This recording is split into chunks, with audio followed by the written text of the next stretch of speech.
E aí galera, beleza? Como é que vocês estão, meus amigos? Hoje aqui trazendo as últimas atualizações sobre a presença da Câmara e do Senado. E vamos falar um pouquinho mais do Senado hoje, porque o Alcolumbre, ele era um nome quase certo, que já tava eleito. E agora não vai ser mais o Alcolumbre. Então, tá todo mundo já começando a se mover. Quem são os nomes que já apareceram? A gente vai comentar sobre isso daqui. Vamos falar também de Bolsonaro hoje, no questão de algumas coisas. Primeiro, o voto impresso. Deu posicionamento firme, falou que inclusive já está articulando para que o Congresso aprove aí um voto impresso e falou que não é coisa pro Barroso resolver. Barroso, você tá de fora, é Executivo e Congresso juntos. Tem o Alexandre de Moraes, que obrigou nosso presidente a depor. Bolsonaro não pode deixar de ir. Ainda que ele não queira responder nada, ele tem que ir para falar, não quero falar nada. Só para criar problema, né? E vai botar em plenário virtual a forma para ver como é que Bolsonaro vai ser interrogado. Vou mostrar para vocês. Sobre o inquérito, né, dos atos antidemocráticos. Gente, mais um vazamento, dessa vez para a imprensa, do depoimento de Eduardo. Eu quero mostrar para vocês os absurdos, sabe, que estão sendo investigados. Clara e total perseguição. Também comentar rapidinho a questão do Paulo Figueiredo, foi removido do 3 e 1 da Jovem Pan, né? Parece que isso acontece com a direita. Felipe Neto deu entrevista, falando aí que parece que vai ter que apoiar Sérgio Moro em 2022, muita coisa pode mudar. Vamos falar também bastante do senhor João Dória. Dória não tem limite, né? Agora já tem até dia de vacinação. A Anvisa já veio e falou, amigo, tira teu cavalo da chuva, na boa, tá certo? O Bolsonaro falou, ó, tá aqui, também deu algumas diretrizes. A OMS falou que é contra a obrigatoriedade. Tem mais vários outros assuntos que eu não tô lembrando aqui agora. Ah, tem questão de 5G, tem a questão dos amiguinhos do Dória. O Mourão aí, Mourão, né? Dando bola pra fora, já tá virando até normal. Mais umas coisas que a gente vai falar tudo ao longo do vídeo, mas vamos começar hoje sobre... Peraí, deixa eu botar aqui na primeira matéria. Essa aqui é a nossa primeira matéria do dia. Começando já com o nosso presidente sorrindo. Planalto comemora a decisão do STF e vê Maia enfraquecido. Bolsonaro tá rindo demais. O problema maior de todos sempre foi Rodrigo Maia. Fiquei pra vocês. O governo vê o seguinte, ainda que perdesse o Senado, os projetos, sabe, eles realmente, assim, a coisa acontece é na Câmara. Óbvio, depois tem que ir lá pro Senado para ser chancelado, aprovado, bater o martelo, bola pra frente. Mas, uma vez que não entra na Câmara, já foi, cara. Não entrou na Câmara, acabou lá. Se já tá com um projeto aprovado, até pra sociedade como um todo colocar pressão no Senado é muito mais fácil. Óbvio, quem não imagina, vai dizer que você aí, agora que sabe que o Alcolumbre não vai, não bateu no coração aquele sentimento que talvez o próximo presidente do Senado, quem sabe, coloca assim um impeachment de ministro do STF. E eu sei que você quer isso, eu sei. Mas olha só, né? O veto à reeleição, porém, tira Alcolumbre do jogo. Como mostramos, o senador amapaense era o predileto de Bolsonaro por causa do alinhamento conquistado durante os últimos 2 anos. No Planalto, entende-se que a derrota de Maia é mais importante do que a saída de Alcolumbre. No Senado, não há nome que reúna muita força e, segundo assessores palacianos, é mais fácil construir uma candidatura governista. Não sei quão fácil é, porque realmente não tem um partido majoritário no Senado ou ser uma pessoa com realmente nome de peso que agregue várias e várias bancadas diferentes. Tem vários grupinhos, sabe aquela sala de aula que tem um monte de grupinho pequenininho de 4, 5 pessoas, 10 pessoas aqui, 10 pessoas acolá?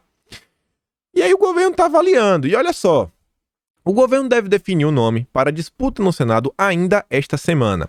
Os líderes Eduardo Gomes e Fernando Bezerra são avaliados, o que abriria ainda mais espaço na base para indicação de um novo líder governista para 2021. Esquece final. A grande questão é, esses dois aí realmente são senadores que estão ligados à base de governo há um bom tempo. E realmente vem jogando o time com o Bolsonaro. Não vai ser tão simples. Tem até matéria aqui lá na frente que a gente vai falar. Mas vamos falar primeiro do Maia. Vamos falar do Maia, porque o Maia ontem tava triste, sabe? Despejando aí veneno para todos os lados. Tava chateadinho, porque não vai poder se reeleger. Aí você vê, ó. Rodrigo Maia diz a André Assad que os próximos meses serão decisivos para a corrida presidencial de 2022. O que é que a gente pode aferir com isso daí? Seguinte, galera.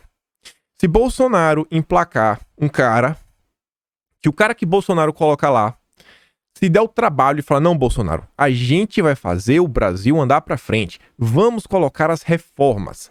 Vamos melhorar a reforma tributária. Vamos, quer dizer, melhorar não, né? Vamos fazer uma reforma tributária muito boa no nosso país. Vamos diminuir o imposto. Vamos, sabe, da condição de realmente de trabalhar, de conquistar, de aumentar emprego, de melhorar nossa infraestrutura, colocar para o saneamento aí, rodar o Brasil inteiro, marco de saneamento, obras ao redor do país, deixar aquela estrutura que, independente de quem vai vir depois de Bolsonaro, independente, pensa assim no cenário que em 2026 a esquerda fez alguma coisa e o PT voltou. O PT voltou em 2026.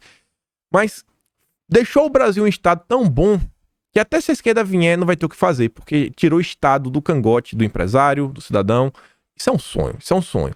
Mas o que Maia tá falando é mais ou menos isso. Existe uma possibilidade real, grande, e eles sabem disso, e o governo também sabe, do cara, se o cara que entrar lá, entrar pra fazer o jogo que o governo quer, sabe, que é aprovar as reformas, botar o Brasil pra andar, é impossível qualquer possibilidade de sonhar de derrubar Bolsonaro. Nenhuma, zero. E o capital político de Bolsonaro para eleger governadores, senadores, deputados, cara, vai estar lá em cima. Então o Maia tá muito preocupado. Tá muito preocupado. Aí você vê, né? Coitadinho, rapaz. Tá triste. Tá triste. Rodrigo Maia chegou a pensar em placar de 9-2 no STF pró-reeleição. Que decepção, né, Maia? A gente sabe como é. Pô, o cara pensar numa coisa e ser decepcionado.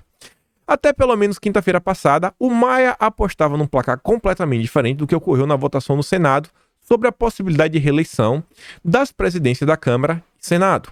Há pelo menos um interlocutor cravou 9 votos favoráveis à tese de reeleição a 2 contrários.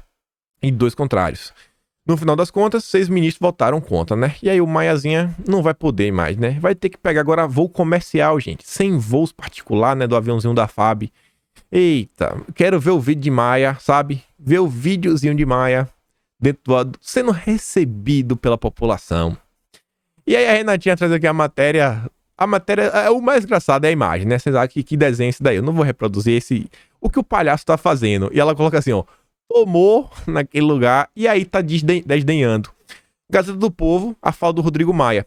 Nunca foi a minha intenção disputar essa eleição. Não, nunca foi, né? Nunca foi, Rodrigo. Era a gente que tava viajando. Você nunca teve interesse nenhum em se perpetuar no poder. A gente sabe. Beleza, bola pra frente. E aí isso aqui é bem revelador. Que você vê o desespero, sabe, da oposição diante da possibilidade de um nome ligado ao governo vencer as eleições da Câmara. Ele vai falar bastante do Senado. Olha só o que a Sarita diz, ó. A datilógrafa sentiu a derrota do Rodrigo Maia. Aí ela vem, ó, Vera Magalhães. A culpa por Bolsonaro ter ligeira vantagem na disputa pela Câmara não é de outro senão de Maia, que hesitou em organizar o grupo que está ao seu redor desde a queda de Eduardo Cunha. E ao sinalizar que iria para o tapetão, jogou o centrão no colo do presidente lá atrás.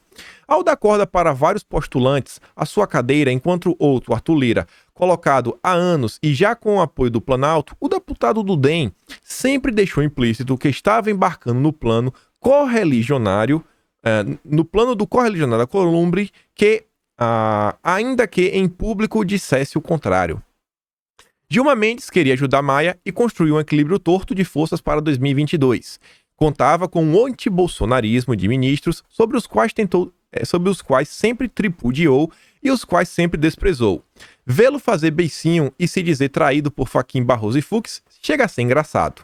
Bolsonaro teve uma vitória circunstancial, mas afinal ainda não está dada. A economia patina, o governo vai dar aquele choro todo, né? Além disso, Lira é um candidato cheio de rolo que não conta com a simpatia da opinião pública e que tem a imprensa, o Ministério Público e o STF nos calcanhares. Ele já avisou. A imprensa vai fazer de tudo para derrubar o candidato do governo. Independente se for Lira. Vocês já viram que o Bolsonaro tem um plano B, C e D. Independente. A imprensa tá aí para garantir que não vai dar certo. Cabe a Maia metabolizar o tombo e organizar a própria sucessão. Algo que deveria ter feito desde o início. Olha só. Vocês estão entendendo, gente? Galera, tá próximo. Tá ali, ó. Tá quase sentindo o gostinho na mão. Estamos quase sentindo um gostinho na mão. Estão deixando a gente sonhar. Olha o desespero da mídia de oposição com a possibilidade de alguém longe, mas muito, muito longe de ser um conservador, que é o Arthur Lira. O cara tá longe de ser um conservador, mas muito longe. Se um cara desse, ela já tá desse jeito, imagina se tivesse um nome mais próximo ao bolsonarismo. Imagina se não fosse um Luiz Felipe de Orleans e Bragança. Como é que a Vera Magalhães não ia estar? Olha o que pode representar a vitória para o nosso lado. E aí, mais matérias aqui, né? Como é fora da disputa pela presidência da Câmara, Planalto desiste de negociar ministério para ajudar Lira. Você lembra daquela matéria que o Plano estava vendo, inclusive, a possibilidade de entregar os dedos e os anéis? E agora, cara, o Meta tá de fora? Por hora, sem ministério para ninguém. Ao menos, até um segundo momento, o Planalto desistiu da ideia de dar ministérios ao Centrão para impulsionar a candidatura do Lira. E na época eu falava o quê? Galera, imagina o seguinte. Imagina o tamanho do problema que pode ser a candidatura do Maia para o governo estar cogitando a possibilidade de talvez de algum ministério. A avaliação no núcleo duro do governo Bolsonaro é que tal expediente seria fundamental numa disputa entre Lira e o Maia. Com o Maia apeado do jogo, não será mais preciso, ou, como resume o ministro de Bolsonaro, não está mais na pauta agora. E mais do que isso, gente, uma mensagem dessa é o que o governo está cada dia mais confiante que vai dar certo, vai dar certo. Rezemos. Aí você vê, ó, o governo conta com republicanos apoiando Arthur Lira, mas não tá bem assim. Lembre o que eu tô falando, republicanos e o PSL serão o fiel da balança. É o voto desses dois partidos que pode decidir a eleição, ou para um lado ou para o outro. O governo Bolsonaro trabalha com a certeza de que Marcos Pereira vai declarar apoio à candidatura de Arthur Lira nos próximos dias.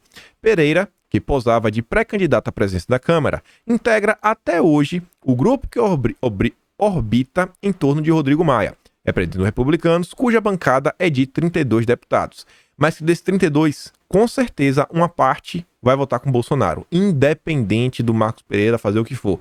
Como, por exemplo, o Marcos Feliciano. Cara, o cara vai votar com o candidato do governo. Isso é certo. Aí você vê, ó, Marcos Pereira sobre apoio de Maia. Precisa perguntar a ele. Aí tem lá um monte de pergunta. Você vai ser candidato? Sim, você é candidato. E aí pergunta se existe uma possibilidade de você deixar de ser candidato? Ele fala, não, a gente entra na disputa sem pensar em sair. Muita gente tem uma avaliação que ele está só tentando elevar o preço do passe dele, mas não sabemos. É um dos nomes do Maia. Mas você vê, ó, o senhor vê chance de ganhar a eleição se não estiver atrelado ao grupo do Maia, e ele fala que minha candidatura é natural dentro do contexto. Sou vice-presidente, exerci minha função com diligência e imparcialidade, colocando na Câmara em primeiro lugar, e nas vezes que assumi a Câmara interinamente, agi com respeito aos deputados e resolutividade. E aí depois pergunta, Arthur Lira é o candidato de Jair Bolsonaro. O senhor também pleiteou ou ainda pleiteia isso? E ele diz que nunca conversei com Bolsonaro, nem com ninguém do entorno dele sobre o assunto. Parece-me que eles estão muito decididos sobre o apoio ao deputado Arthur Lira, a quem também respeito. E isso daqui realmente é real. Eu chequei, perguntei pro pessoal, falei, e aí galera, quem é? O governo aí, até o momento, segue firme, tá pensando em outro, já que não tem o Maia, tem um... Cogita trocar, não. Por hora, segue ainda o Arthur Lira. Por hora, ainda segue o Arthur Lira. Mas a gente ainda não sabe. Vou botar isso daqui, ó. Tô meio escurinho aqui hoje. Pô, tava um monitor aqui na frente do coisa. Agora que eu tô vendo aqui, né? Tá melhor agora, não tá não? Tô menos pior na foto. E aí você vê questão do PSL. O Bivar também tá aí, né? Falando que ele é candidatíssimo. O Rodrigo disse que o candidato que aglutinasse mais deputados seria o candidato dele. Entre os que estavam lá, o maior bloco era o meu, com PSL, PTB e PROS. Então, em tese, nós somos o candidato que aglutinou mais força e, por consequência, serei o nome apoiado pelo Rodrigo. Perguntamos se Bivar conseguiria apoio entre os partidos de esquerda, que poderão definir o resultado da eleição interna em fevereiro do ano que vem. E ele disse já ter conversado com a deputada Gleisi Hoffmann, presidente nacional do PT, e com lideranças do PSB e do PCdoB. Eu não gosto de fazer hipóteses negativas. O que combinamos na casa de Rodrigo é que aquele que tivesse a maior força no painel da Câmara receberia esse apoio. É em cima disso que estamos raciocinando. Não tá vendo, né? O Bivar tá ali, as garrinhas de fora, já fui conversar com PT, PCdoB, PSB. Durante a matéria fala que já tem mais alguns encontros com líderes, sabe, representantes da esquerda.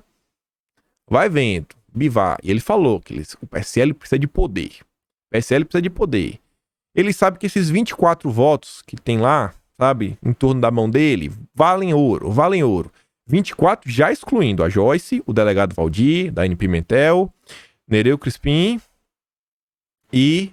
Tem mais alguém? Acho que eu falei 5 já, não foi? Não, e o Bozella.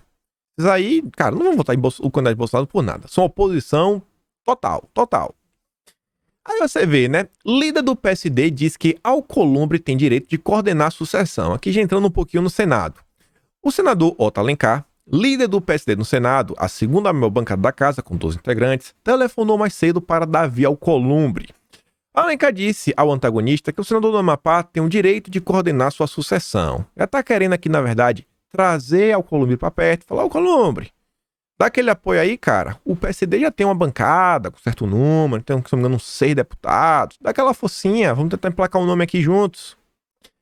Eu disse a ele: você tem o direito de ser o coordenador da sua sucessão. Até porque, na minha opinião, o Davi é o maior eleitor do Senado. O partido dele, o DEM, tem 5 senadores, mas ele, votos para transferir. Você é o coordenador disso, você não pode abrir mão de coordenar. Foi o que eu disse a ele. Agora tá todo mundo tietando o Alcolumbre, né? Quer que o Alcolumbre aí consiga uns votinhos. E o governo também já tá nessa.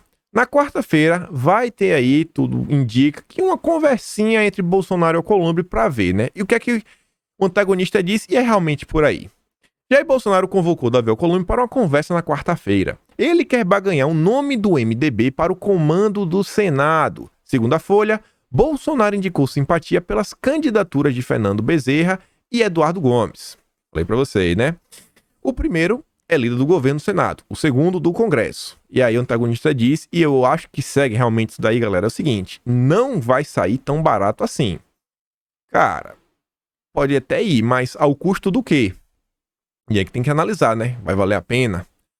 Não duvide que o Bolsonaro pode receber muita crítica, né? Se a gente vê alguma movimentação, o pessoal fala: não acredito que o Bolsonaro fez isso, fez aquilo outro. Será que o pessoal vai refletir na hora que acontecer alguma coisa? Que talvez possa ter algum envolvimento, alguma articulação para emplacar o próximo presidente do Senado? Espero que o pessoal guarde isso daqui na memória, né? Analisar as próximas ações do governo tendo isso aqui em mente, para ver, né? O que é que está acontecendo em Brasília. Ainda sobre o Senado, o líder do MDB, que é do partido do Eduardo Gomes e do Fernando Bezerra, o partido dos caras, né? Diz que a maior bancada deve assumir presidência do Senado, ou seja, eles. O que pode ser bom e não sei tão bom, né? Depende do nome do MDB, até porque o Renan Calheiros é do MDB e ainda tem a Simone Tebet, que não é uma amiga do governo. Uma vez descartada a reeleição de Alcolumbre, o Eduardo Braga, líder do MDB, afirma que deve ser retomado o critério da proporcionalidade dos partidos na escolha do próximo presidente. Entre os possíveis candidatos está o seu próprio nome, além de Eduardo Gomes e de Fernando Bezerra, líderes do governo legislativo, e de Simone Tebet, presidente da CCJ lá do Senado. Isso daí gosta de criar uns probleminhas. Olha aqui. Senadores do MDB já estão espalhando que a bancada do partido, a maior do Senado com 13 integrantes, não abrirá mão de indicar o nome para a sucessão de Davi Alcolumbre. Será que vai ser do nosso lado? Sobre os nomes, ninguém quer falar publicamente, mas são de fato Eduardo Braga, Eduardo Gomes e Fernando Bezerra. Simone Tebet, que não se encaixa nessa patota MDBista, corre por fora com a dificuldade de se viabilizar internamente. E olha só isso daqui, ó. Entre os senadores da legenda, há um pensamento de que o ideal seria que o candidato não fosse líder do governo, para prezar pela independência que o MDB tanto prega em relação ao governo Bolsonaro, o que excluiria Gomes e Bezerra. Tá vendo aí como é o joguinho, né? Já estão querendo tirar de fora, estão precificando a candidatura. Vai ser difícil, cara. Pô, não é ideal, Bolsonaro, não é ideal. Vai vendo como são as coisas. E a Simone Tebet, a gente vai falar dela aqui ainda hoje. Eleição no Senado. Simone Tebet vai, de novo, para a guerra no MDB. Mais cedo, a líder do Cidadania no Senado, Elisiane Gama, disse ao antagonista que está na hora de termos uma mulher à frente do poder legislativo. Gente, Cidadania é o antigo PPS, que vem do PCB, do Partidão mesmo comunista. Olha aí, é a centro-esquerda. Já está chancelando. Senadores do Muda Senado também demonstraram simpatia a uma eventual candidatura da atual presidente da CCJ. Gente, o Muda Senado é a bancada do Moro. São mais 14. Bancada do Moro tá gostando disso. Eu não gosto. Eu não consigo gostar do que a bancada do Moro gosta. Gosto muito do nome da Simone Tebet para a presidência do Senado, afirmou Oriovisto Guimarães. Alessandro Vieira, do Cidadania, outro aí de esquerda, classificou a senadora como excelente nome, embora considere cedo essa definição. Cara, se esses caras tá bom, pra mim não tá bom. O interessante foi o seguinte, ontem o Gil Diniz, nosso carteiro reaça, ele fez alguma postagem que ele perguntava assim, que nome vocês gostariam de ver na presidência do Senado? E eu vi muita gente de direita, sim, de direita, falando que, Oriovisto, Lazier Martins, aquilo outro. Eu olhei assim e falei, pô, galera, eu não ia entrar pra comentar no Twitter, o pessoal... Você não gosta muito de debate, né? Mas, galera, esses senadores, ainda que eles defendam o impeachment, sabe, dos ministros do STF, eles são da bancada de Sérgio Moro. Eu não sei, assim, quão ruim, no final das contas, seria, mas eles são da bancada de Sérgio Moro. Você tá colocando lá, basicamente, Moro dentro do Senado. Então tem que ficar bem de olho com esse pessoal aí do Muda Senado. Mas muito de olho, assim, botar uma lupa quando for olhar para esse pessoal. Simone é muito próxima de Tasso Gereissati. E aqui também vale a pena um destaque. E o Antônio Anastasia, do PSD. Você viu lá que a Anastasia já foi procurar o Alcolumbre, falar, não, vamos ver aqui uma coisa ou outra. Ela tá correndo por fora. 2 nomes ventilados para a disputa fora do MDB, que tem a maior bancada e cujas lideranças já avisaram que não abrirão mão de tentar emplacar o sucessor de Davi Alcolumbre. Ninguém quer abrir mão. Só que a questão, o Tasso Gereissati é conhecido como um coronel no Senado. É um cara que tem muita força, tem anos dentro da política. Se vocês botarem isso no Google, Tasso Gereissati, coronel do Senado, vocês vão achar muita coisa. Ele tá aí nessa, não sabe se vai concorrer, talvez se colocar o nome dele lá em cima. E a Simone Tebet tá indo lá pra perto. Então, talvez aí se junte aí esse pessoal, né? Um centro com a centro-esquerda, aquela cara da frente ampla para tentar emplacar uma candidatura. A candidatura frente ampla, quem sabe, sai do papel dentro do Senado. Tem que ficar bem de olho agora no Senado, bem de olho mesmo. Mas vamos ver aí, né, o desenrolar, principalmente das articulações do governo. E aí, voltando aqui, né, o Maia deu showzinho, aí você vê aqui a matéria, ó. Após o Rodrigo Maia dizer que o governo está fazendo pouco, Paulo Guedes manda a lista de projetos que estão parados no Congresso. O Senado diz, ó, ele e o outro não valem nada, se merecem. Tá aqui, ó. PL 6407, nova lei do gás. 149, plano de equilíbrio fiscal. A 200, autonomia do Banco Central. 5877, privatização da Eletrobras. E tem várias aí, né? Você pode ver, não vou ficar lendo várias, não vou ler todas. Mas Rodrigo Maia, né? Tem uma lista lá, né? Mas sabe como é, ele prefere reclamar. E o Alcolumbre, acho que ficou meio ressentido. Questão aí do STF, tudo, não foi aprovado na semana passada. E ele deixou caducar a MP que permitia a venda de partes da Caixa. Medida provisória que permitia a abertura de capital do banco perdeu validade no último sábado. Qual foi o motivo? O Alcolumbre não colocou a MP em votação. Não colocou. Não teve tempo, né? Não teve tempo. Esse Alcolumbre é um cara muito ocupado. Tava muito ocupado nas eleições lá, né, do irmão dele. Que no primeiro turno ficou como em primeiro lugar. Política, né? É os interesses. Mas, olha só que interessante. Depois de toda a pressão que vocês colocaram no Maia, toda a chiadeira que ele deu e tudo, menos mal, o Tarcísio vem aqui nos avisar que parabéns à Câmara, que acaba de aprovar o texto base do BR do Mar, primeiro passo para reformar o marco legal da cabotagem e corrigir um equívoco no histórico do Brasil. Não aproveitar o potencial do nosso extenso litoral e rios no transporte entre regiões. Faltam os destaques. Gente, isso daqui vai baratear demais, mas muito mesmo o frete. Muito, muito. Tem gente que inclusive, mas os caminhoneiros vão perder os empregos. Galera, não vai ser assim, cara. Não vai ser assim. Não vai ser assim. Vai surgir vários empregos em outras áreas. Vai ter aquele frete menor, em vez do caminhão gigante, aquela carreta, caminhões menores. É uma mudança, mas você olhando a nível Brasil, cara, é muita coisa diferente, é muita coisa que vai melhorar. Vai baratear o preço final, o Brasil vai se tornar muito mais competitivo em termos de mercado. E aí, lá veio o Rodrigo Maia, né, com raiva, querendo aí, né, destilar um veneninho, né? Botar assim umas pitadinhas de veneninho na comida do brasileiro. Aí, ele se aproveita do Mourão. Mourão, né? O Mourão, ele parece que ele tem que opinar por tudo. Mourão tem que opinar por tudo, eu não entendo, né? E aí, Mourão da entrevista, que é a matéria da Folha, que o Rodrigo Maia fala o seguinte: eu concordo com o vice-presidente. Mourão diz que a eventual exclusão da Huawei teria custo muito caro. Não podemos. Aí você vai ver a matéria, né? Se por um acaso dissessem: Huawei não pode fornecer equipamento, vai custar muito mais caro, porque vai ter que desmantelar tudo que tem aqui, porque ela não fala com os equipamentos das outras. E quem é que vai pagar esta conta? Somos nós, consumidores. Eu vejo dessa forma.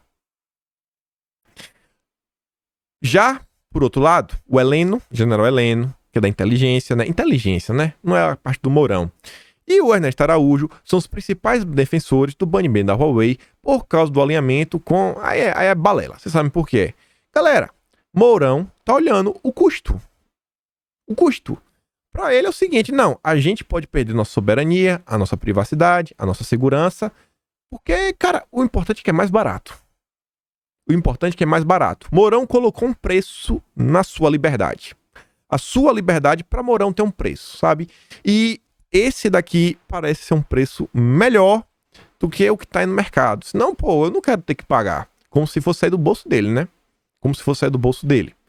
Eu acho que se você traz pro brasileiro os impactos da questão da internet, o que essa estrutura aí pode significar, eu quero falar, Mourão, cara, na boa, esquece, Mourão, esquece.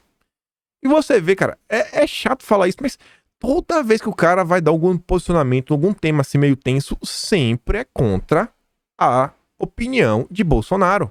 Sempre é contra, cara. Sempre é contra. É inacreditável isso. Inacreditável. E aí, é aquela coisa assim que é difícil deixar passar, mas parece que fica querendo pegar no pé. Mas você vê que os oficiais do nosso exército concluem curso de altos estudos na Universidade da... Pô, cara, foi aprender o que lá, cara? Aí você não tá batendo certo, velho. Não sei. Não me parece interessante isso daí. Mas tudo bem, né? Tudo bem. Bola pra frente. Pessoal, isso aqui tá acontecendo. Quero só mostrar pra vocês, vale a pena mostrar. Isso daqui é um ônibus.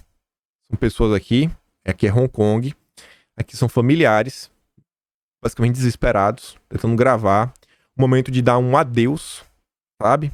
Para seus familiares que estão indo para campos de reeducação. Para serem reeducados. Vocês entendem o que é que isso significa, né? Não preciso explicar mais. Isso aqui é Hong Kong. Isso aqui é Hong Kong. Minha esposa, ela tem um primo. O pai dela é de Hong Kong. Hoje aqui, inclusive na Austrália, o pessoal de Hong Kong tá recebendo assim, uma possibilidade de vistos diferentes, porque devido à tensão que está lá no país. Mas pro Mourão, não, cara, é mais barato, a internet é mais barata. E aí vocês dão uma olhada, né? Acho que uma imagem vale mais... Aqui é só imagem, isso aqui na verdade é um vídeo. Se vocês verem lá o lamento da família, sabe, a tristeza, eu acho que todo mundo vai falar que é um preço muito barato, sabe, pro consumidor, diferente do Mourão. Uma coisa aqui que foi interessante no dia de ontem, isso aqui eu não tô dos 100% certo, mas eu acho que isso daqui foi uma ação movida há uns meses atrás pelo advogado Misal Isidoro, que foi contra o Alexandre Frota. Ele vai ser investigado pelo MPF por algumas postagens bem absurdas. Você vê aqui, ó, os 30 Saro Inter fizeram marcha do STF, copiado de protesto de Charlottesville e do grupinho lá. Olha só como é que ele tá falando. Colocou um monte de coisas absurdas, acusando aí contra o pessoal da direita. Cara, complicado, viu, Frota? Complicado. E aí, olha só, o Ministério Público abre inquérito para apurar suposta postagem do deputado Alexandre Frota. A investigação ocorre a partir de representação popular. Frota é acusado de usar uma imagem da procissão do Fogaréu da cidade de Goiás, um evento católico em comemoração à Semana Santa, para ilustrar uma postagem em que se refere a manifestações do alemão lá do bigode, né? E aí reclama lá e tudo. O representante acusa a Frota de agredir a imagem e cultura da cidade goiana. O MPF quer saber o que o IPHAN fez para proteger o que considera patrimônio imaterial da cidade. Olha que interessante, gente. Representação popular, um civil, uma pessoa comum, mostrando que nós, sim, ainda que limitados, e muito, ainda temos um fiapinho de esperança de conseguir fazer alguma coisa pelo nosso Brasil. Se for o Misão Isidoro que fez isso daqui, parabéns, cara. Mas eu tenho quase certeza, porque eu lembro que ele entrou com assuntos daí, na época eu trouxe em vídeo, e parece que a coisa começou a andar. E falando aí, né, MPF, STF, inquéritos, lá vem mais vazamentos do inquérito do fim do mundo. O Estadão aqui nos informa, olha só, leia o depoimento de Eduardo Bolsonaro no inquérito dos atos antidemocráticos. Vazou o depoimento inteiro, ainda coloca para baixar. Se você quiser baixar lá na matéria, você pode baixar.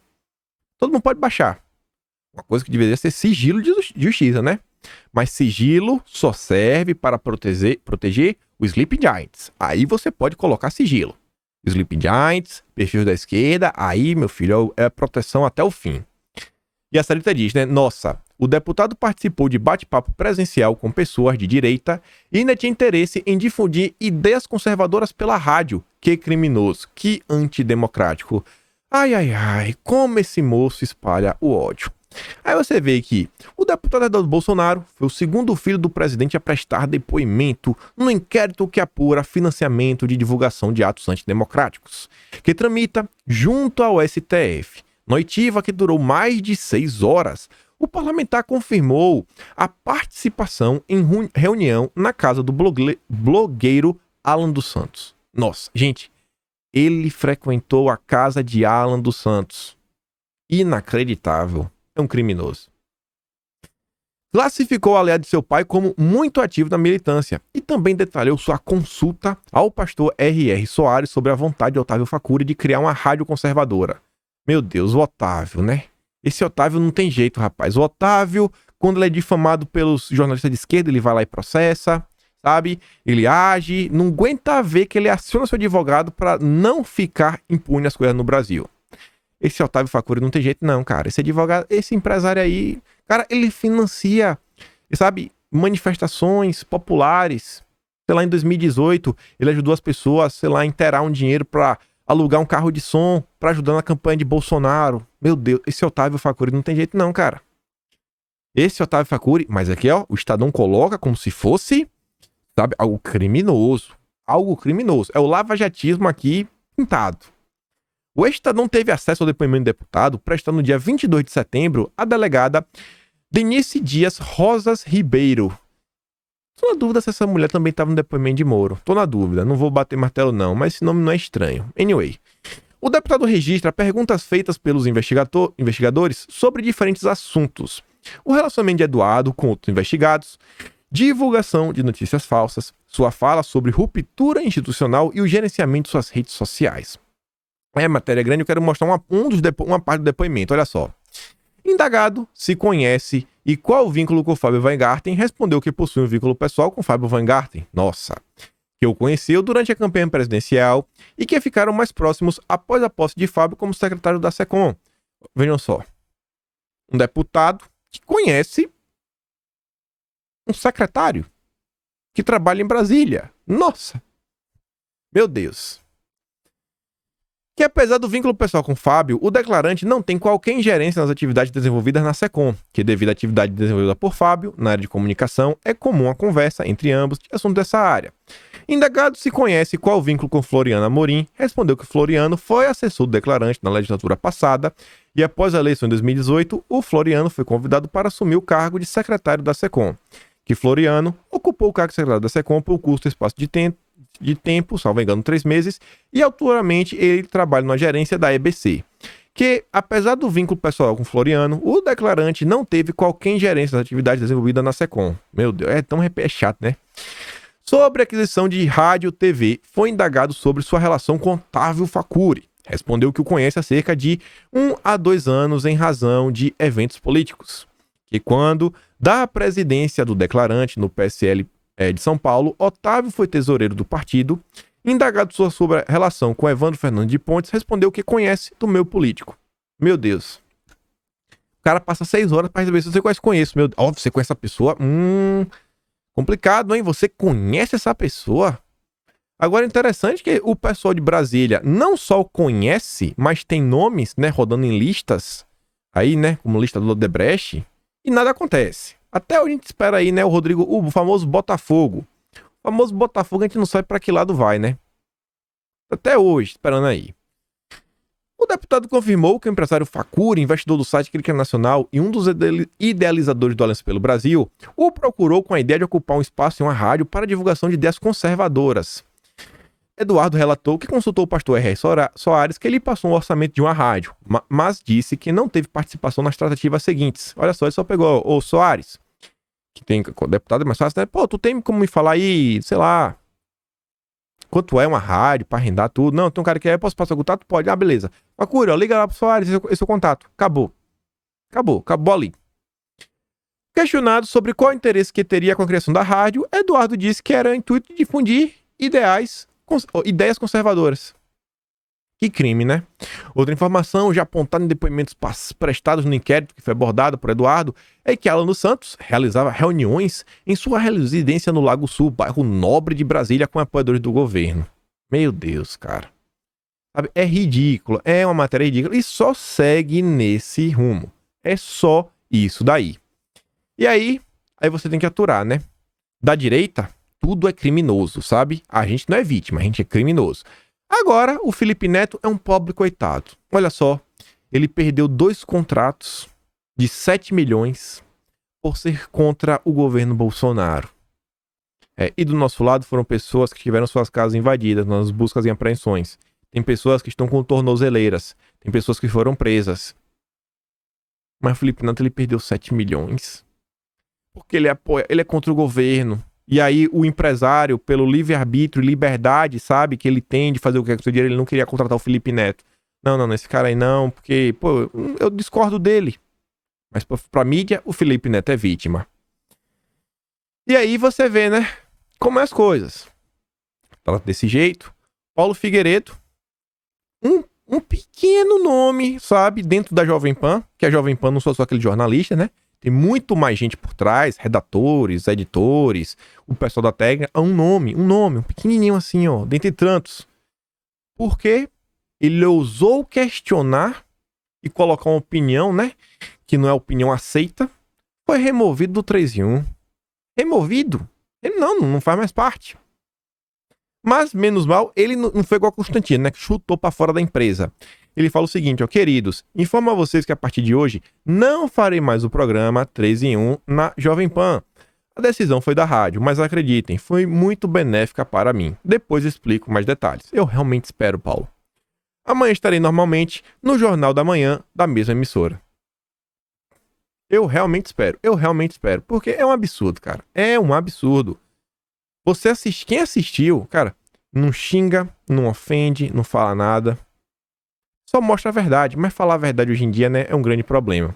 Falar a verdade hoje em dia é um grande problema. Não é nem que falar a verdade. É falar a opinião que a mídia não quer que seja propagada. Mas vamos correr aqui que ainda tem muita coisa pro Sérgio Moro.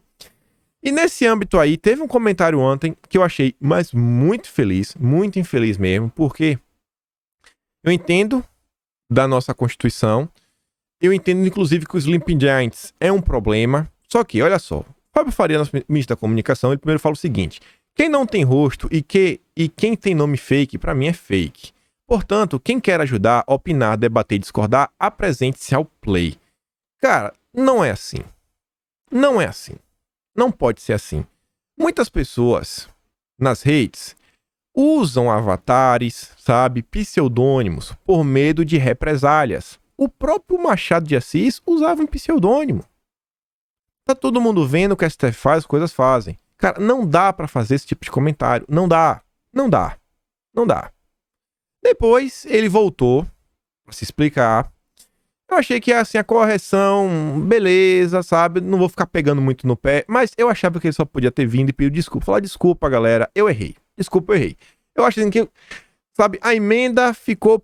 A correção ficou pior do que sabe, pedir desculpa. Pedir desculpa ficava mais fácil. Mas o que ele fala, e tem um certo sentido, mas não gostei. Eu, particularmente, não gostei. Achei que foi uma baita de bola fora, porque, sabe, é aquele discurso do Danilo Gentili. E quem viu a perseguição que teve contra todos os anônimos, porque, gente, não foi só STF, foi ano passado inteiro. Foi a turminha do Gentili, depois teve a questão da CPMI das fake news, o Ayan, a lista do o Frota não lembra lá, que foi lá, ó, tem a pessoa XYZ. Cara, eu não consigo concordar com isso. Porque eu entendo, vários de vocês são anônimos. Quantas vezes aqui eu não trago aqui um perfil? Aqui, ó, pô, aqui logo no início do vídeo, deixa eu até voltar aqui, ó, pra mostrar. Aqui o cara que trouxe a lista do Maia. Pô, bora aqui, adianta. Aqui, ó. Senog, fala de um cachorro. Não é um cara. Pô, ele trouxe uma informação interessante. Tá entendendo? Então não tem como falar, pô, sem rosto, sem opinião. Cara, não dá pra ser assim. Eu vou mostrar aqui depois, ele veio, pediu desculpas. E aí ele fala o seguinte, ó. Sou 100% a favor da liberdade de expressão. Portanto, respeitem a minha também. Separando o joio do trigo, como quero deixar claro que apoio todos os que todos os que, anônimos ou não, e assim como eu, trabalham em defesa do Brasil, da agenda conservadora e do liberalismo econômico. Beleza. O problema é que, cara, quando você fala isso, gera outro problema. Eu sei que eu tô pegando no pé, mas dá pra gente extrair muita coisa daqui. A questão de linguística. Quando você fala assim, todos como eu, não sei quem, tipo assim, quem é que julga o que é trabalhar em defesa do Brasil? Sabe? Quem é que julga que é trabalhar? A gente sabe o que é. Uma pessoa comum, Cilhão, vai saber o que é errado, o que é certo. O que eu acho é o seguinte, cara, o anônimo, principalmente nas redes, as pessoas vão seguir e vão deixar de seguir quem elas quiserem. E se um anônimo calunia, difama, sabe, mente sobre a pessoa, sabe, faz alguma coisa, já tem leis previstas, já tem lei pra tudo, gente, já tem calúnia, já tem difamação. Essas duas aí basicamente engloba quase tudo que pode acontecer contra o anônimo, que vai forçar ele a responder juridicamente. E o Twitter tem acesso ao IP, a diversas coisas que vai achar a pessoa. Se o Twitter quiser, vai achar. E depois ele fala, no tweet anterior, me referi à minúscula parcela que se vale do anonimato para atrapalhar o avanço do Brasil, sem se responsabilizar pelos seus feitos e pelas suas opiniões. Se ficarmos de lados opostos, vamos enfraquecer nossa base. Precisamos nos unir em defesa do Brasil. Realmente acho, precisamos nos unir. Precisamos nos unir em defesa do Brasil. E você vê, a gente vê, por exemplo, o Sleeping Giants é um perfil anônimo que a gente sabe que não está a favor do avanço do Brasil. Mas eu achava no final das contas que, cara, desculpa, me atrapalhei, errei, bola pra frente e coisa. Mas, olha, lembra de tudo, sempre lembra, cara. Deixa que o ser humano resolve, sabe? Não precisamos de mais lei, mais Estado, mais nada. O ser humano tem capacidade como um todo de saber o que é bom, o que é ruim. A tia do Zap sabe chegar. Se ela recebeu informação que nem verídica nem nada, ela passou errado uma vez, cara, ela vai aprender, cada vez mais ela vai ficar mais esperta. Esquece, deixa o povo resolver. Deixa o povo resolver. Mas bola pra frente. Esquece isso daí. Vai trabalhar. Foca em proteger o Brasil do 5G que o Mourão aí quer fazer alguma coisa. E aí, Alexandre de Moraes, nos seus momentos de glória, sabe? Decidiu, né? Na canetada, que Bolsonaro não pode desistir de prestar depoimento. Não, tem que depor. Bolsonaro tem que depor? Não tem que depor, cara. Tem que depor, não pode ser assim. E aí você vê que Moraes também determinou que cabe ao plenário do STF definir a forma do interrogatório. Agora vai lá para o plenário, né? O engraçado é o seguinte, o Temer pode depor por escrito, mas Bolsonaro a gente vai discutir para ver se ele pode. Tudo com Bolsonaro é diferente, cara. Sabe? É 2 pesos, 2 medidas. Por meio do AGU, Bolsonaro disse, no fim de novembro, que optou por não prestar depoimento. Para o relator do caso Moraes, não cabe a Bolsonaro determinar como será ouvido. A forma de interrogatório do presidente será definida em decisão do plenário do STF. De acordo com o ministro, a Constituição Federal, agora ele se preocupa com a Constituição, né? Ele que votou a favor da reeleição, não permite direito de recurso prévia e genérica de determinações legais a um investigado ou réu. Para ele, Bolsonaro poderia usar sua prerrogativa de ficar em silêncio durante a oitiva, mas não comunicar desistência. Não, pode ficar em silêncio. Ele quer desmoralizar, sabe? Ele quer colocar Bolsonaro numa sala, quer colocar lá o advogado de Moro, ele quer fazer interrogatório, não é interrogatório. Colocar advogado de Moro, botar o dedo na cara de Bolsonaro, é isso que ele quer. Botar mídia lá, vai ter vazamento do vídeo depoimento. Do interrogatório, vamos falar assim, né? Capaz de algemar Bolsonaro na mesa, né? Se deixar Moro escolher como é que vai ser, Bolsonaro vai estar algemado. Moraes ainda pediu que o Fux marque uma data para a retomada do julgamento que discute o formato do depoimento do presidente no inquérito, se será presencial ou por escrito. Alexandre também negou o pedido da AGU para encerrar as investigações. Até agora não tem nada, só Moro. E o depoimento de Moro foi assim, não, eu ouvi falar. Moro foi o cara que mais ouviu falar no Brasil. Ele ouve, meu Deus. Sabe, eu já sei o que é. Ele ouve tanto, é porque ele deve ser próximo ao Barroso e deve ser próximo ao João de Deus. Ele ouve seres de outras dimensões. E aí, fala o nosso presidente, coisa boa, né? Nosso presidente normalmente sempre é coisa boa. Quando é ele, pelo menos.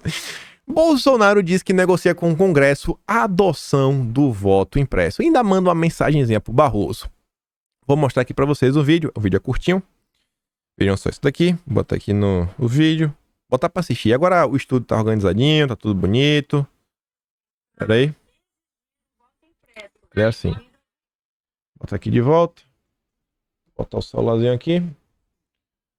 Botar aqui assim. Eita. Organiza aqui. Olha só.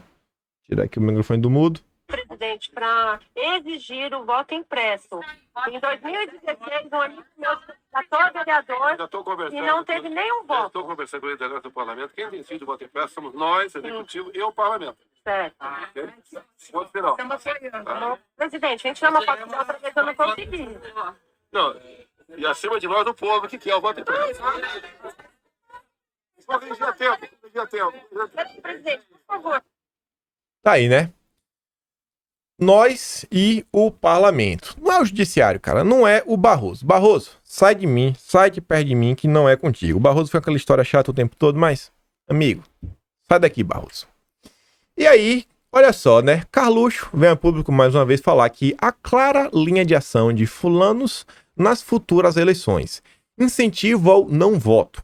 Soma-se com a narrativa da mídia e nota-se o plano. A induzida indignação seletiva social biografada. As tesouras que arrebentaram o país comparecerão e os indignados não. O enredo vimos em 2020. Esse pessoal quer pegar, né? Não precisa ir, não precisa votar, isso, aquilo, outro. Aí o pessoal sabe que tá indignado, tudo não vai votar. Só vai aparecer para votar os amiguinhos do Moro, né? Só os amiguinhos do Moro. Gente, na verdade, o que o Barroso quer fazer é um plano da sociedade dele, onde ele entende que...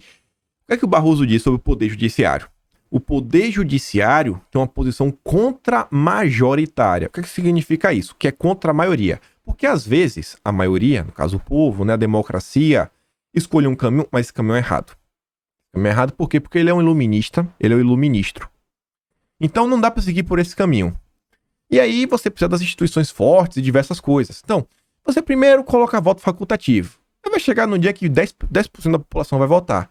Quando chegar em 10%, vamos fazer logo o voto indireto, beleza? Porque esses 10% já concorda com o voto indireto, porque vai votar no candidato já que já é do establishment. E aí, meu amigo, já foi. Lembre que o Barroso, desde 2006, ele já tem um projeto, sabe, de reforma política. Ele sabe o que tem que fazer em toda a sociedade. Em âmbito político, âmbito jurídico, âmbito legislativo, âmbito presidencial. Ele falou ontem, se lembra? Que precisamos reduzir o tamanho e o poder do presidente no Brasil. Muito poder. Não presta. Mas beleza. Aí, você vê o Felipe Neto. Eu nem vou passar o vídeo, porque ainda tem que falar muita coisa pra falar do Dória. Vem falar o seguinte, ó. Jamais faria campanha para Sérgio Moro presidente. Em 2 anos, muita coisa muda. Mas eu com certeza votaria para tirar Bolsonaro e não importa quem seja o adversário. Diz Felipe Neto sobre a possibilidade de ter Moro e Bolsonaro no segundo turno. Não, eu não faria campanha. Mas contra Bolsonaro, eu voto em qualquer pessoa. Eu voto em qualquer coisa, gente. Como é que você fala que você vota em qualquer coisa contra Bolsonaro? Imagina se aparece um cara que tem uma ficha corrida de crimes hediondos. Vai votar? Não vai. Ah, foi força de expressão. É, mas você não fala isso. Você não pode falar isso. Mas ele fala que ele não tá nem aí. O importante dele é vender a narrativa. Ele se vende, né, como um principal combatedor de Bolsonaro no Brasil. E aí, correndo aqui para falar um pouquinho de Moro, Renato nos informa que ao prorrogar a força-tarefa da Lava Jato, o PGR incluiu o GAECO, que é o Grupo de Atuação Especial de Combate ao Crime Organizado, o mesmo que investiga o PCC, para conduzir as investigações. Afinal, o dinheiro pago e recebido em espécie de corrupção tem uma origem. Gente, você acha que esse dinheiro de corrupção vem de onde? O Dario Messer, o doleiro dos doleiros, você acha que ele só lavou dinheiro pra Globo? Gente, você já ouviram falar... Vem cá, ó, a gente sabe que chega muita droga na Europa, Estados Unidos. Você acha que o pagamento é em real? Em real? Ou o pagamento é em dólar? Envolve um doleiro? E aí? O GAECO tá aí no meio. Isso é interessante. E eles vão ter acesso aos 350 terabytes que o Deltan estava guardando e não queria mostrar pro Aras. E aí, a narrativa, que é contra a Operação Lava Jato, aí, ó. O Aras prorrogou a Lava Jato no Paraná e no Rio. Mas não, né? O importante é manter a narrativa. Renato também disse, ó, que depois de impedir que os 250 milhões do acordo de leniência da JBS forem direcionados para a fundação de uma ONG, você sabe que ONG é essa, a gente falou ontem, né? O PGR aumentou a multa para 1 bilhão e deu calor nos irmãos batistas e de quebra renovou a Lava Jato até 2021. E aquele papo que o governo acabou com a Lava Jato, né? Aí veio o antagonista chorar, olha só. Augusto Aras vetou o repasse de 250 milhões pagos na semana passada pela JF em acordo de leniência a uma ONG que seria criada para gerir projetos anticorrupção. ONG com envolvimento com Jorge Soros, com o Omidar, que já doou pro Nossas, que o Nossas tem lá o Berro, esqueci o nome agora, mas é aquele grupo que fez o site do Sleeping Giants. Valeu Aras, tá? Nota 10. E aí, correndo aqui para falar do Dória, São Paulo vai pedir Anvisa uso emergencial e o Dória já tem até dia 25 para começar a vacinar todo mundo. Aí você vê uma coisa interessante, não vou seguir o fim disso aqui hoje, mas cara, é interessante. Isso aqui é o que, ó? Nova fábrica do Butantan vai ser criada e as doações estão sendo coordenadas pela organização social Comunitas com apoio da Invest São Paulo. Pesquisem sobre a Comunitas. E a Invest São Paulo é o escritório do Dória lá na China. Sabe que país é, né? Voltando aqui, o Douglinhas já pediu a Anvisa para que não autorize a vacina dos amiguinhos do Dória por diversas coisas, sabe? Entre elas a falta de transparência e a falta de transparência do acordo entre o Dória e a Sinovac. A agência me respondeu dizendo que quem decide isso é o Pazuello. A Anvisa, sobre a questão do Dória, falou, cara, boa sorte aí sobre o dia que você tá querendo falar que já tem dia. E ele falou o seguinte, ó, a Anvisa declarou estar aberta para analisar pedidos de uso emergencial da vacina, mas até o momento não recebeu nenhuma solicitação. O Dória, que quer tanto, não mandou nenhum pedido. E aí você vê que ó, a Anvisa falou que só vai liberar após dados da fase 3, que até agora não foram recebidos. Ó. Nas entrelinhas, a nota reflete a posição da cúpula da agência de que Dória não pode atropelar o rito para a liberação de uso e de outros medicamentos. Tem que apresentar os dados, Dória. Não pode ser o seu gogó. A gente não confia em você. Na verdade, todo mundo desconfia de você. A gente sabe quem você é. E aí você vê, né? Dória já se juntou com os governadores, você sabe que é, inclusive com parlamentares como Randolfo Rodrigues. Vocês lembram que ele foi lá para Brasília, né? Conversar com o Pazuello, para, se não fosse via Ministério da Saúde, ele ia fazer um consórcio. E o Pazuello, e o Randolfo Rodrigues estava lá. Esse grupinho seleto. Aí vem o Maia, né? Tá chateado. O Maia tá chateado. Eu vou falar que o papel da Anvisa está gerando preocupação dele. Só porque não vai poder ser reeleito, cara. Só porque vai ter que pegar voo comercial. Maia deve estar desesperado de entrar no avião comercial. Não sei nem se ele cabe na poltrona, né? E aí Bolsonaro veio a público de forma bem simples e direta falar, ó, em havendo certificação da Anvisa, sabe, orientações científicas e preceitos legais, o governo ofertará vacina a todos, gratuita e não obrigatória. Segundo o Ministério da Economia, não faltarão recursos para que todos sejam atendidos. Saúde e economia de mãos dadas pela vida. E a OMS ontem se posicionou contra a obrigatoriedade. Melhor dialogar e convencer. Felipe Martins diz, ó, nenhum país optou pela obrigatoriedade, nem mesmo os países ditatoriais. E até a OMS se posicionou contra a ideia. Mas no Brasil, há quem queira te obrigar. A gente sabe quem é, né, Dória? E o Felipe continua falando que o governo federal trabalha para providenciar a devida imunização à população, mas o fará de acordo com critérios rígidos e isentos, priorizando vacinas testadas e de comprovada segurança e eficácia. Viu, Dória? Sem buscar se promover ou fazer politicagem com a vida e a saúde dos brasileiros. Beleza, João Dória? Beleza? Você não vai ouvir, você não quer saber, né? Você não liga pro povo brasileiro. E aí o Douglinhas, contra o Dória, tá aí com a PDL dele para flexibilizar a quarentena e vários prefeitos estão gostando da ideia. A Folha de São Paulo teve que engolir e fazer postagem com a fotinha do Douglas. E olha só, o requerimento da urgência pode entrar em votação no caso hoje, dia 8. Aqui, ó, correção para entrar em votação hoje, sabe? Hoje, porque ele errou a data. No caso é hoje, que já foi de madrugada. Aí você vê, o opositor do governador João Dória, o deputado estadual Douglas Garcia, pediu apoio a prefeitos para projeto que apresentou flexibilizando as medidas de isolamento. E aí o Fiuza fala, né? Lei seca, toque de recolher. Ainda existe alguma instituição de pé no Brasil para reger esses boçais? Quem vai levá-los à justiça por seus atos ditatoriais fantasiados de medida sanitária? Cadê o Ministério Público? Todos encantados com os métodos chineses de amaciar a população?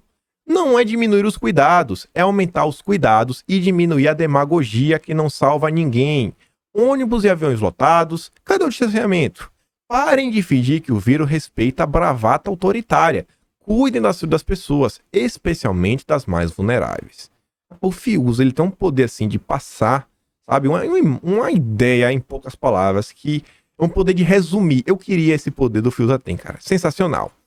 E aí, no Pernambuco, o governador já falou, ó, meu, que não vai ter festa, todas as festas estão proibidas, só pode ter formatura e casamento, e, cara, tudo indica aí que não vai ter Natal. Se depender do governador de Pernambuco, não vai ter Natal. Eu ia passar o vídeo, mas aqui já tá muito grande, temos 56 minutos, ainda tem mais umas besteirinhas. Aí o Toben Neto disse, ó, a pedido do Ministério Público do Estado do Paraná, a Justiça suspende inconstitucional toque de recolher municipal, influindo a população por prefeito. O prefeito queria colocar toque de recolher, graças a Deus, o Ministério Público suspendeu. Falou, cara, não dá, isso é um absurdo. Uma notícia boazinha, o ministro veio, falou que ia votar em janeiro. Aí o pessoal colocou pressão, ele removeu, sabe, a nota. Aí voltou. Espero que dessa vez não renove a nota, não tire, né, de voto por pressão da esquerda. Mas, segundo o MEC, universidades voltarão às aulas presenciais em 1º de março. Realmente espero que isso aconteça. Mas o mais importante de tudo são as crianças. As crianças precisam voltar a ter aulas. E o grupo delas é complicado porque elas não têm nenhum representante. A criança ela sequer entende o problema que é não ter aula, né? Sequer entende. Não tem criança jornalista no espaço, não. Vamos chamar aquela criança para ela falar os problemas da vida dela. E elas estão sofrendo, gente. E só para fechar aqui rapidinho sobre a Venezuela, PT, né, comemorando a eleição do Maduro, fala que ainda é um bloqueio ao imperialismo americano. E o Ernesto Araújo vem a público falar, olha só, que o Maduro fez lá umas eleições, para inglês ver, né, todo mundo sabe o que é. E fala assim, ó, qualquer aumento na legitimidade de Maduro vai significar um aumento da opressão contra a população. E fala, ó, a maioria dos venezuelanos rejeitaram, sabe? A participação foi muito baixa, apenas 30% das pessoas foram votar. Não parece o cenário que o Barroso quer trazer para o Brasil? E falam assim, ó, os venezuelanos deixaram de forma clara, eles não vão participar dessa tipo de eleição que eles não conseguem confiar. E Ernesto fala que o Brasil vai continuar trabalhando junto com outros parceiros com comprometimento para ajudar os venezuelanos, sabe, em conseguir reconstruir a democracia, sabe? E fala que, cara, o Brasil, sabe, está aqui, bate o pé firme, principalmente quando o assunto é lutar pela dignidade humana e pela liberdade. Então, por hoje é isso, fico por aqui. Obrigado a todos vocês que se tornam membros, dá aquela curtida, aquela compartilhada e aquele grande beijo, abraço, tamo juntos e valeu, galera. Fui!